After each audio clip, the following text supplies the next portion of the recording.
Welcome to this week in the world of wrestling.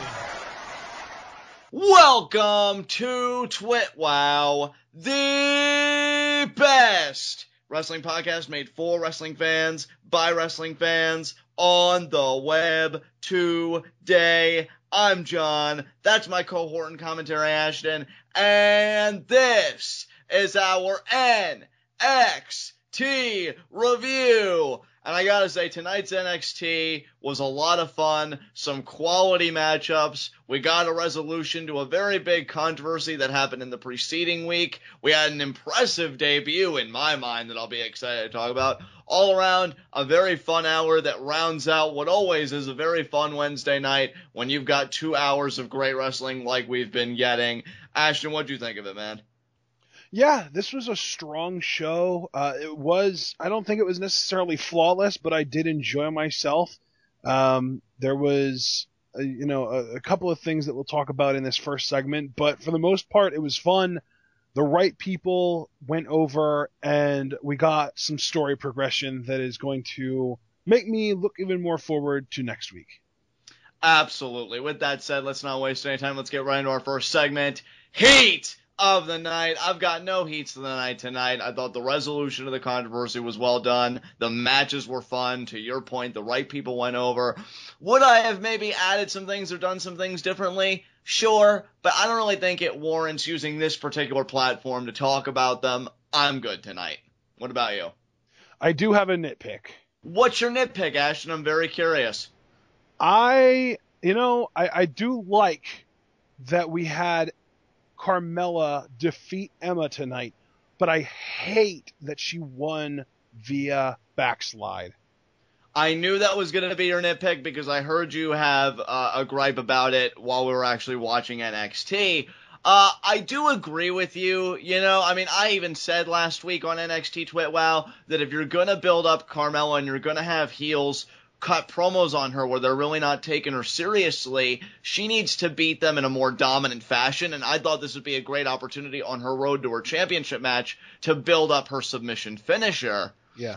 So her winning by a backslide, I'm not a fan of it, but I think this is another classic case, Ashton, of WWE, even when you're as good as NXT, kind of booking yourself in a corner because you have this up-and-coming contender in a babyface Carmella, who you obviously want to make strong and credible because she's going against Bayley, who after her victory over Nia Jax, I think attained a whole new level of legitimacy. But at the same time, you've got this very legitimate heel, the best heel in my mind that you have, at least in my opinion, on NXT, in the women's division, Emma, who I think you also want to protect. So I think they wanted to both try and, find that middle ground where you can continue to build upon Carmella's momentum and propel her into that legitimate title contender kind of status while also protecting your top female heel. And I do feel they achieved it, but I don't really know if it was necessarily worth the cost because you really could have made Carmella legitimate here, and I think they passed up on that opportunity. Yeah, and that is my problem because to me,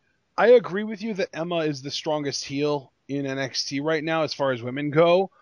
My problem is you had Emma talk about how, this whole time Carmella's been getting lucky, and all of a sudden now Carmella has to get lucky in order to beat Emma. So, you're not doing anything to prove the heel promo wrong.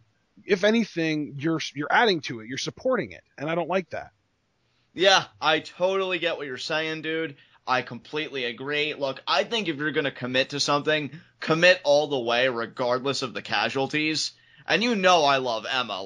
Emma's my girl, has been from day one. But the point of a heel anyway is to give a babyface momentum. What good is all the heat that Emma has gotten since this run that she's had if she's not going to help propel? And I'm not saying this is on her. I'm just saying in a booking kind of writing context. Right, yeah. If she's not going to really legitimize the babyfaces that come through the pipeline like Carmella. To me, it's a moot point, because to me, I think it does a disservice to the genius heel that Emma is, and you're not really giving the proper due to the babyface that Carmella is. So while I think they tried to achieve a middle ground, oddly enough, I feel like this is a resolution that kind of insulted both parties, in my personal view. So I'm totally syncing up with what you're saying right now. Yeah, I just don't. I feel like Emma's heat would have been a lot easier to build back if she had just gotten locked into that headlock and tapped out. Because to me,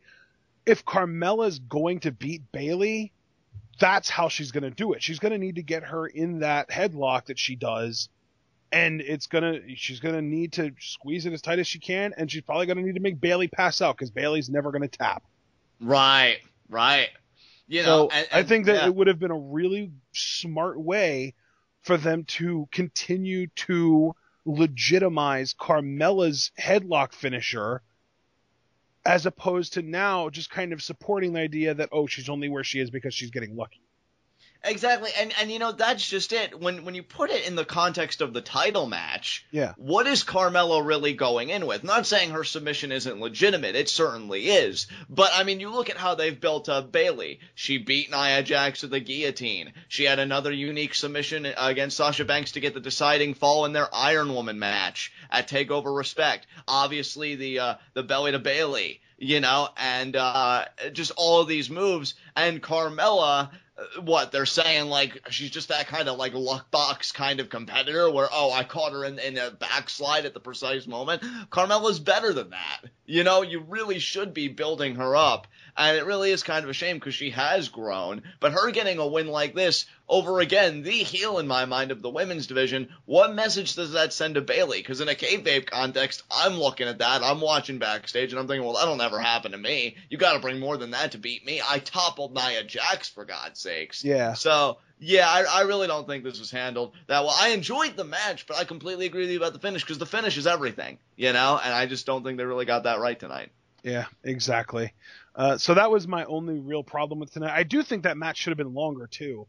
I feel like they should have given that match more time, and, you know, it really, you can kind of combine those two problems, where rather than the finish being the backslide, you have Emma kick out of the backslide and then give the match another, like, 3 or 4 minutes, where you can kind of have Carmella make her comeback, rather than just all of a sudden she's getting a win off of a backslide. Hell, I didn't even mind the length. Honestly, John, I'm sorry to cut you off. I know you were getting ready to talk. I wanted to finish, though. I think it almost hurts Emma more losing to a backslide because that's like a rookie mistake. Like, she got caught. Emma's supposed to be this grizzled vet at this point. She's not supposed to be getting caught in little, like, tricky stuff like that. I feel like that hurts her more than tapping out to a legitimate submission would have. Oh, I completely agree with you. And my thing is, I didn't even really take umbrage with the length of the matchup. I mean, obviously, I'm not going to complain if the women get like 10, 13 minutes or however long, you know, each week. Longer women's matches in NXT are always a good thing. But even, like, for me, if you had Emma kick out of the backslide, but as she's coming back up because she's facing Carmella, if you wanted Carmella to get that, like, flatliner into, like, the headlock submission, you know, that would have been, you know, great, because that's like her whole sequence is she drives him down, then she gets a submission, and just make it kind of like an out of nowhere kind of thing, because then it would have just been like, oh, well, Carmella was quicker on the draw, and Emma got caught, so not only do you build up the submission, but you can at least say, well, Emma just wasn't prepared for it, so you still kind of protect her in that way. I just feel like this was just horribly wrong from all angles, dude. Absolutely. All right, let's get into our meat of the sandwich. Yeah, brother. Meat of the sandwich, brother. Our NXT review, and we open this baby up by just taking things straight to vaudeville. The Hype Bros versus the Vaudevillains, and I gotta say, Ashton, as the bigger Vaudevillains fan between the two of us, I don't want to say that I was disappointed by what we got from the Vaudevillains, but I definitely think I was underwhelmed. You know, I do like that they're heels, but really nothing was different. I mean, I know commentary tried putting over the aggression, and I definitely felt like they were working together more and in a more aggressive manner. That's certainly true, but there was nothing really different of substance. So I almost feel kind of let down from those little teasers, because, I mean, they still had the guy doing the intro and the same music and everything. You know, like, I don't know really what I was expecting, but I guess it just wasn't that. And again, while I'm not disappointed and I am glad they're heels, I do wish it would have been something a little more. Though I did enjoy this opener, though, I will say that much. Yeah. I thought this was good. I did kind of notice the same thing as you, where it's just like, okay, so their entrance is the exact same, except now they have kind of angrier looks on their faces. So I guess that really is all that changed, is that now, rather than, smiling and getting like all hype with the crowd, they're just kind of angry and down to business. And in the ring, they're a lot more aggressive. But I mean, and I think you're right. So I don't know if it's going to make any sense, but at the same time, like, are they really? Because I mean, yes, they are in one vein, but they're still playing to the crowd. Like, they still do the pose, and they still do the "we are manly," and, like, all that stuff, and that's fine. But see, this has always been one of my problems with the Vaudevillains, even when they first came in. I mean, I love the guys, yeah. I never thought they took the gimmick being heels far enough. And to be fair, if somebody was to ask me what does far enough even mean, I couldn't even really tell you. But I just always feel like they haven't really lived up to the potential of what I think a gimmick like that has. And I just feel like we really didn't get anything that different. I thought they were going to revert back to an older theme, like that second theme they had when they were heels, which I thought was a great heel theme for them.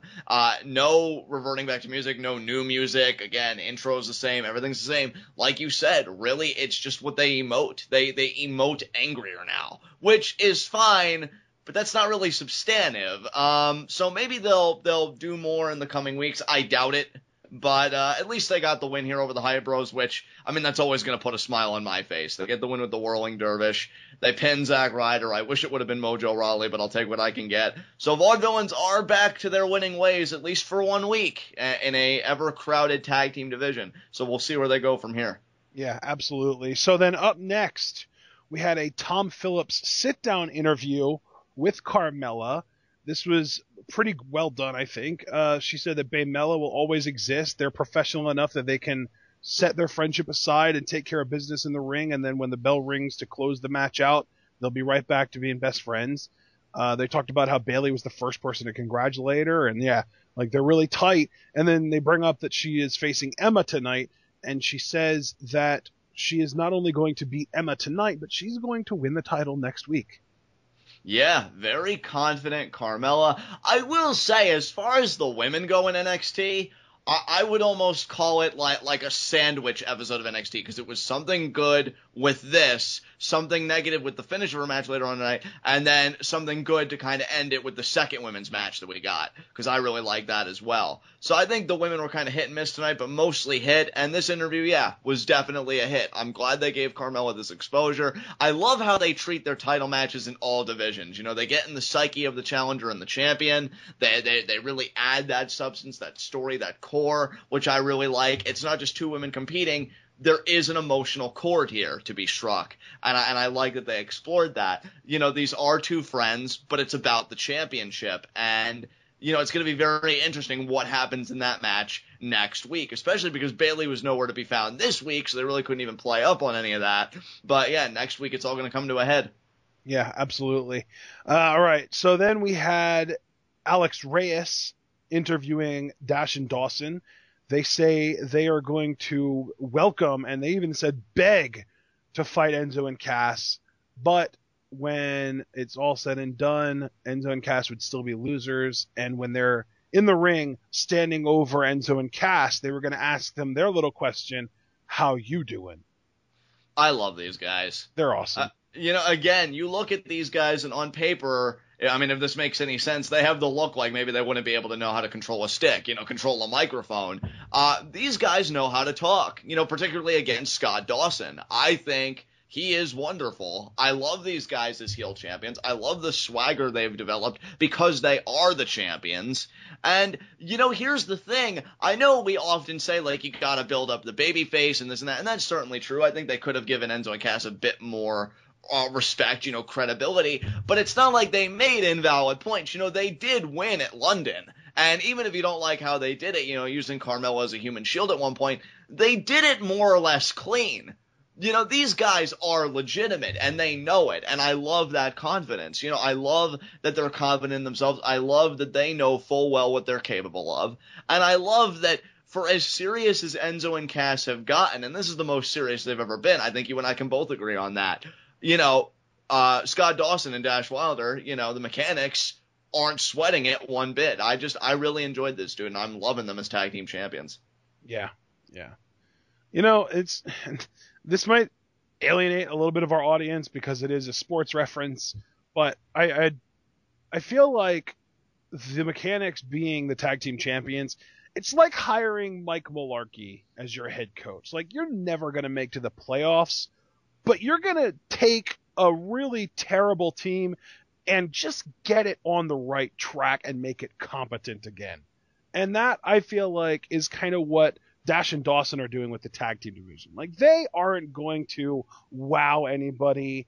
They're not they're not necessarily the team that I would show somebody if they asked me, should I get into NXT, and show me a tag team that would make me interested in NXT, because, they're a very acquired taste.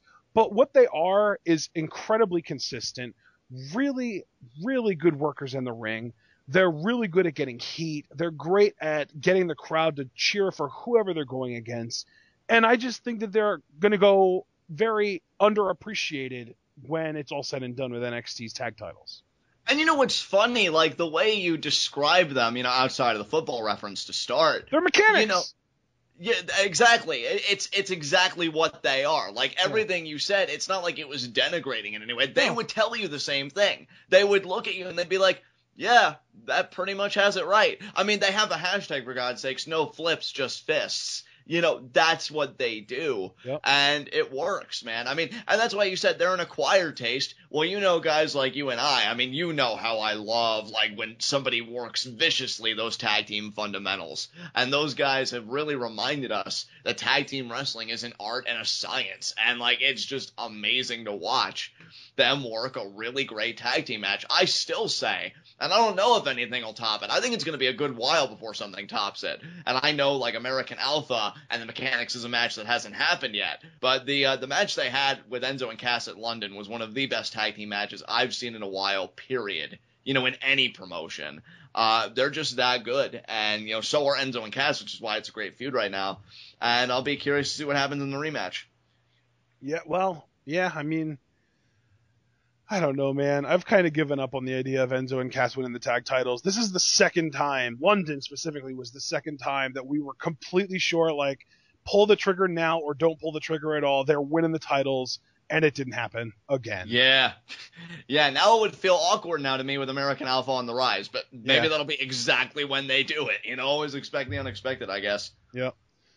All right, so after this promo, we had Carmella versus Emma, which I do think it was a decent match. I just think it should have gone longer, and I hated the finish. So, John, anything else to say about this? No, we can move on, brother. All right. Up next, we had Sami Zayn and Samoa Joe. Interviewers coming up to him and asking him what they think about the whole situation. Zayn seems to think that he has a claim to be number one contender because he had the sharpshooter locked in for a longer amount of time, and he has faith in Regal to make the right decision. Joe refuses to comment. So there you go. Yeah, Joe just scowled at the interviewer. You pretty much hit the nail on the head. There really wasn't anything to dissect from Sammy's comments, that they were very succinct, so we can move on. Up next is our third match of the night, Enzo and Big Cass versus two guys whose names I don't think we ever learned. Yeah, and I think Enzo and Cass wanted it to be exactly that way. They cut a promo before the matchup, Enzo pretty much reiterating, I'm going to say what I said in London. If we had a dime for every time we got knocked down and didn't get back up, we'd have 0 dimes. And, just pretty much saying, that's what G's do, and they're staying in the fight, and they're going to beat Dash and Dawson, pretty much the same thing they've been saying all those weeks.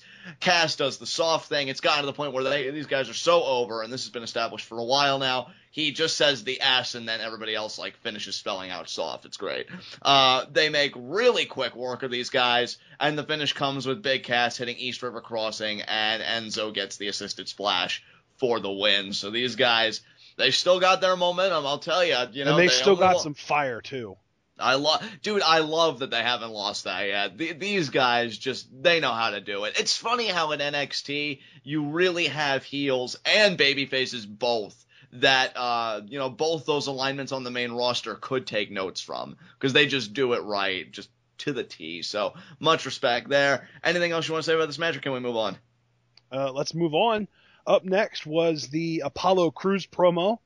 He thinks, he doesn't think. He knows in his heart that he can beat Finn Balor. And we're going to find out tonight if he can or not. Yeah, I love the confidence from Apollo Crews. He has a right to be, because in their first encounter, it seemed like he was on the verge of winning, but Baron Corbin stuck his nose in it. So, yeah, I love that, Apollo Crews is undeterred, and we're going to get our resolution tonight. So, good stuff. Absolutely. Up next, we had William Regal's official decision on the number one contendership for the NXT World title. He says there's going to be a rematch, but he's interrupted by Baron Corbin. Sadly, Regal makes it perfectly clear that the only thing in the match that he was sure of is that Corbin lost, so he's not going to be in the rematch. And Corbin just says it's a joke and then leaves Regal's office. But then we get our official decision here, and the rematch is going to be Joe versus Sami. I don't think he gave us a date, but we know that the winner of that match will be the number one contender for the NXT World title. It seems like NXT... and I can't even credit it to there being a live special, because NXT has had like a handful of live specials now, but it seems like they're just really snowballing lately, like big match after big match after big match, You think so? What was the big match tonight? Well, that is fair. That is fair. It didn't really seem like there was a big match tonight, so maybe I stand corrected. But more often than not, it seems like lately there's a higher frequency of big matches. I'll put it that way. Maybe it's not consistently week to week, but it just seems like a lot more is going on lately in the NXT scene than usual. And I don't think it's just because, we're snowballing to a big live special. But yeah, that's the resolution. Zayn versus Joe. I think that should be a very interesting matchup. Baron Corbin gets screwed by the indie guys again. Oh, poor Baron. But yeah, that's all I have to say about that. We can move on. Okay. Up next was our fourth match of the night, Asuka versus Santana Garrett. And for those of you that are not familiar with Santana Garrett, she was Brittany on TNA, but she actually had much more success after TNA. She went on to have quite a bit of success in, I believe, Shine, or was it? No, I think it was Shimmer. And she's been known as Santana Garrett, and the 2015 Pro Wrestling Illustrated Awards gave her the highest rank on the PWI Female 50 of any non-WWE female. So she is, in a sense, the best, or the biggest name, biggest deal female free agent in the world. Yeah, huge deal. Her facing Asuka in her first matchup. And here's the thing, too. She was competent in there. She stood toe-to-toe with Asuka. And to me, here's the thing. We've known for a while that Asuka really has never actually been a killer since coming in. Yes, she's intimidating. Yes, she's vicious. But she really doesn't have that killer persona. That said, Asuka really only won this match to me because Santana Garrett made one ill move and she got caught in the Asuka lock. That's what it looked like to me, because Santana Garrett, as it appeared to me, was going hold for hold with Asuka in this matchup. And you want to talk about debuting somebody, when you actually look game in there with Asuka, who is talked up as like this threat. Even Tom Phillips said, somewhat horrified, Asuka smiling, that never means anything good. And Santana Garrett not only slaps her in the face to start, but goes hold for hold with her. Instantly, you've built up intrigue and curiosity into who Santana Garrett is, and she seems like she's going to be an impact player. So I really like this debut. Yeah, I was surprised, because I didn't really, I kind of saw this as like the Evie and Shazza McKenzie debuts, where it was just like a tryout more than anything, but I think that she might actually be signed to the roster, and this might have actually been a real debut, so I'm excited. Because this was one of Asuka's best matches to date. Obviously it wasn't as good as the match she had with Emma in London, but I would say it's top 3 probably, and it was like 3 minutes. It wasn't even a long match, but it was just really good, really intense, lots of tension in the match, lots of sort of Asuka thinking, oh, well, I got this chick is going to be a pushover, and Santana being like, no, I'm not going to be as easy as all these other scrubs that you've been fighting. Exactly, and I'll be honest, and this is coming from, the premier Emma mark, I feel like if it was given an equivalent amount of time to that matchup, it probably could have exceeded it. I was getting into it. It might have. Yeah, I think it would have been close. Because, I'm a sucker for that hold and hold, catch as can style kind of wrestling. And, seeing somebody go hold for hold with Asuka, I find fascinating because she's just been built up as to be on another level from everybody else, given her international credentials and everything like that. And here Santana Garrett comes in, fresh off the boat of recruits, and guns right for Asuka, showing no intimidation, no fear, and really I think does have something to show for it, because again, even when you look at the finish, despite it being a submission finish, it's not like Asuka was just controlling a limp, lifeless Santana Garrett. Santana made, to me, one ill move when she was fighting out of the armbar, trying to think of a counter. She made an ill-advised counter. Asuka was quicker on her feet, got her in the Asuka lock, and got the win. So to me... Well, and the crazy thing there is that even when she got her in the Asuka lock, it looked like Santana was going to be able to fight out of it until Asuka dropped into the grapevine. Exactly. So to me, even though Asuka won the match, I think Santana, just came in and walked out looking like a really credible competitor. I think she took some of Asuka's spotlight for me personally tonight, and I think that's impressive when you can do that, when you can just make yourself being that good. I instantly want to see more of her, dude. I'm jazzed up about this. Yeah, I agree. This was a really strong showing from Santana Garrett. Yeah, good night for women tonight overall. We got Cobra Moon on Lucha Underground. I'm having good vibes about it. No Santana Garrett here in NXT. Good stuff, man. Yeah, absolutely. All right, well, match was fun, but Asuka did win. It was a shorter match than ideal, but what are you going to do? Asuka ends matches whenever the hell she wants, right? Exactly. Up next, we had Alex Reyes interviewing Finn Balor, and Balor acknowledges that he feels like William Regal made the right call. He's glad he's not Regal because that was a hard call to make. But he does also say that Apollo Crews is really good, but I'm the best. And I loved his intensity here. I thought this was a really strong champion promo. Just really well done. I mean, this is how you cut a promo. He made Apollo seem like worthwhile opposition. This way, regardless of the outcome, one guy is guaranteed to walk out with something, and that's what I love. Finn gets it, man. He is such a great NXT champion. I mean, yes, I'm ready for a title change anytime NXT is ready, but let that be in no way conflated with the fact that I dislike or disrespect Finn Balor, because I have all the respect in the world for the man. I think he is an amazing representative for NXT, and he just knows how to talk it. He knows how to walk it. He knows, he has the great look.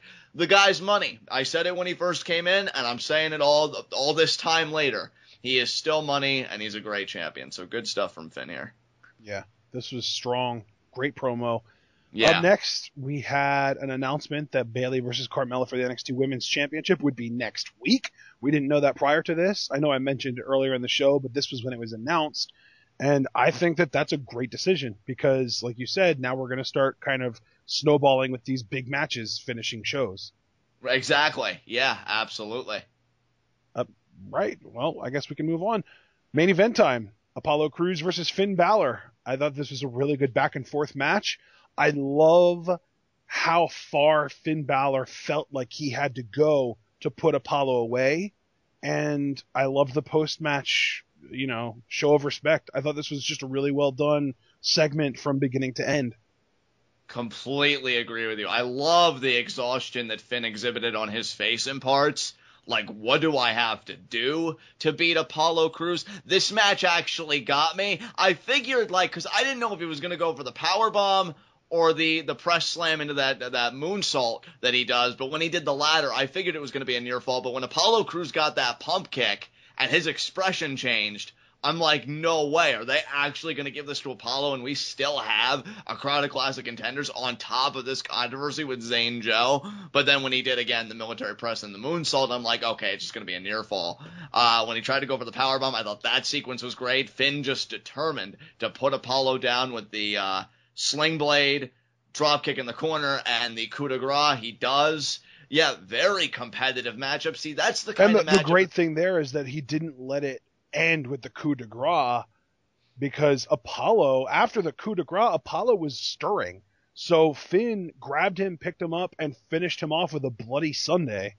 Yeah, dude. See, it's matches like this and the promo that preceded it from Finn. You've made Apollo Crews here. Maybe people can argue that he was made before this, but to me, like, this was his defining moment here. This is a competitive matchup. The champion put you over both pre-match and post-match. Apollo's a made man now. Anytime they want to put this guy back in the main event scene, as long as they keep up the momentum in the meantime, I can readily believe it after this outing. This is how you make a babyface, and this is why Finn is such a great NXT champion, and NXT on the writing side and the creative side is so great at what they do, because all these pieces came together, and the real winner that emerged here was Apollo Crews, because now he really looks like, against any man that walks through that curtain and down that ramp, I can stand on my own 2 feet against. This was awesome.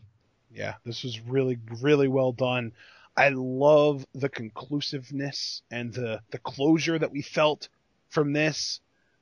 I feel bad for Apollo because he really wanted to beat Finn, even if it was just to kind of prove that he could, and he couldn't. So it's going to be really interesting to see where his character goes from here. But props to Finn for being the best and repping that NXT title like a boss.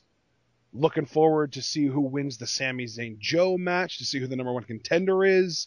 And of course, next week we have Bayley Carmella for the title. Yes. NXT did a really good job of setting themselves up for people to keep on tuning in. Yes, definitely. And I think you need to. I mean, given what they're sharing space with on Wednesday nights. So good job by NXT there. Let's move on to our next segment. High spots and low shots. My low shot is going to be the Hype Bros. The tag team division really is having a renaissance. I mean, the mechanics even said so themselves. And every win counts, to kind of get into that championship picture. Hype Bros couldn't do it tonight. The Vaudevillains are back with game faces on. They want to get back to the top of the mountain for a second time. They took a step in the right direction tonight, unfortunately, for the Hype Bros. Yeah, the Hype Bros are, they're pretty awful. What can I say? Yeah, they're terrible. So who's your low shot? My low shot's Emma, because she's supposed to be this big, veteran, kind of the queen of the Divas division right now, rolling strong, and she lost to a quick freaking backslide out of nowhere for no reason. Yeah, I have to agree with you. There's really nothing much I can add. She talked garbage, and then she lost. You know what? This is going to be perplexing, I'm sure, to many, but this is what I'm going to do tonight. My honorary high spot is Apollo Crews. Yeah. Because even though he lost, very few men can say they took Finn Balor to the limit. And I think Apollo Crews after that outing can say that he was one of them, because Finn had to pull out a bloody Sunday on top of a coup de grace to put him away. And you know what? My high spot is going to be Santana Garrett, because even though both my honorary and my high spot lost their matches tonight, they look so freaking good doing it. And this was a damn fine debut against Asuka, of all people, who her whole build-up is she's intimidating, or she's supposed to be intimidating. And you had Santana Garrett not only slap Asuka in the face, but go hold for hold with her. So while she walked out of the match a loser, she made a freaking statement. And you know what? I think that is worth celebrating. So Santana Garrett is my high spot. Awesome. Yeah, she had a really good showing. We kind of agreed that if they were given a little bit more time, this might have been Asuka's best match ever. To me, I'm going to remember more what Santana Garrett did in this match than how Asuka won the match, to put it one way. Like, she's just really going to stand out in my mind. So, yeah, I just thought I'd celebrate her tonight. She's my high spot. Who's your high spot? My high spot, oh, man, I think I have to give it to Finn, because, this Apollo Crews monkey has been really on his back. And he finally got that monkey off his back. And Apollo Crews is an amazing contender. He's an amazing athlete. And Finn Balor managed to get past the Apollo Crews obstacle. Right. And he did it without even needing to put his title on the line again. That's true. And see, that's another great thing, too. I'm glad you mentioned that, because that brought something to the forefront of my mind. How often do we see on the main roster, contenders be established because champions lose non-title matches? Yeah. Finn looks even more credible here because he shows, hey, I don't just win when the title's at stake. I win, period, because I'm that damn good, which is why I'm the champion in the first place. Yep. Perfect. And makes logical sense to me. I wish more champions on the main roster were like that. But no, we have to establish number one contenders because they have to lose, which, I mean, how many times would the title change hands at that rate, you know? So I love that NXT is protective of their champions. Certainly Finn isn't the only one to kind of serve this model, but you just really brought it to the forefront of my mind with the way you phrased that. So I thought I would touch on that. Anything else you want to say about tonight's episode of NXT? It was a lot of fun, and it's always going to be difficult for NXT to follow up on Lucha Underground, and this is the second week in a row now that I didn't dislike the show, despite it having to follow the best show. Yeah, certainly. I mean, I'm right there with you. So with that said, guys, this has been NXT. This has been TWitWoW, the best wrestling podcast made for wrestling fans, by wrestling fans, on the web today. I'm John. That's my cohort and commentary, Ashton. Guys, be sure to comment and subscribe on YouTube. Ashton, what question do you have for our subscribers this week? Well, I think this is a pretty easy one. Who do you think's going to win? Do you think Carmella's going to beat Bayley for the championship, or do we think Bayley's going to retain? And if you do think Bayley is retaining, who is next in line for the Divas Championship? Yes. Excellent. Get that conversation started down in the comment section, and be sure to take that conversation over to TWitWoW. That is Pro Wrestling is taking over Facebook. Oh, yeah. We also have an official TWitWoW Facebook page now, so go like that too. Yes, thank you for reminding me, Ashton. Go like, yes, the official TWitWoW Facebook page. You know, get the activity going there. It'll be really very much appreciated. And also, again, TWitWoW, again, that is Pro Wrestling is taking over Facebook. An amazing pro wrestling group. A lot of NXT fans there. NXT and Lucha Underground seems to be the best or favorite products among TWitWoW members. So you'll be right at home if you share that sentiment. However, if you're not really into that, if that's not really your scene, we have got a TWitWoW subreddit that Ashton created, where you'll find all of our TWitWoW content, and you'll be endowed with the power to create your own threads related to pro wrestling for everybody in the TWitWoW community. And we will see you again. Just hang on 1 second, John. I also wanted to say I absolutely freaking love Corey Graves, because at one point during the Enzo and Big Cass match, Tom Phillips asked him if he was going soft, SAWFT, and Graves said, "There's a good chance I'm going to punch you in the throat, Tom." Just wonderful. And we will see you again for our Thursday night SmackDown review. Or our Lucha Underground comic issue 2 review, depending on what happens first.